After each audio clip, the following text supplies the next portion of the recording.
আল্লাহ তাআলা পবিত্র কুরআনুল কারীমের মধ্যে বলেন, ইন্নাল্লাযীনা ক্বালু রাব্বুনাল্লাহ, নিশ্চয়ই যারা বলে আমাদের প্রতিপালক আল্লাহ, সুম্মাস্তাকামু,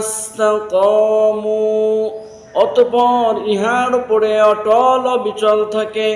তাতানাজ্জালু আলাইহিমুল মালাইকা,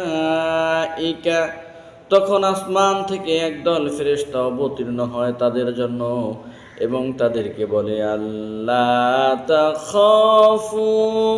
তোমাদের কোনো ভয় নাই, তোমরা ভয় পেও না, ওয়ালা তাহজানু,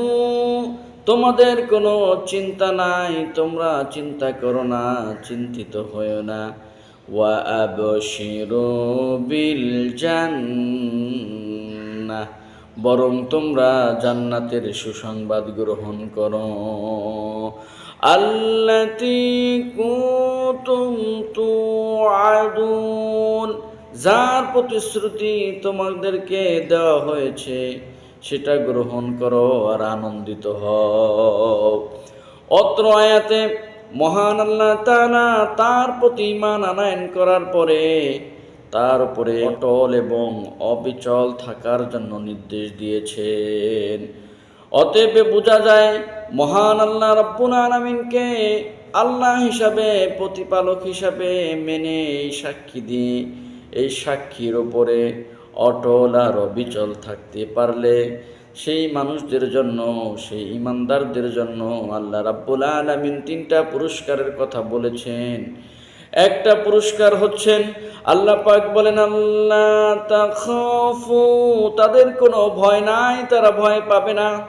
ওয়ালা তাহজানু, আর তাদের কোনো চিন্তা নাই, তারা চিন্তাও করবে না, চিন্তাও নাই, এটা আল্লাহ বলেছেন। ওয়া আবাশিরু বিল জান্নাহ, আর তাদের জন্য রয়েছে জান্নাতের সুসংবাদ। মহান আল্লাহ রাব্বুল আলামিন যেন আমাদেরকে সব সিচুয়েশনে ঈমানের উপরে অটল এবং অবিচল থাকার তৌফিক দান করেন, বলেন আমিন।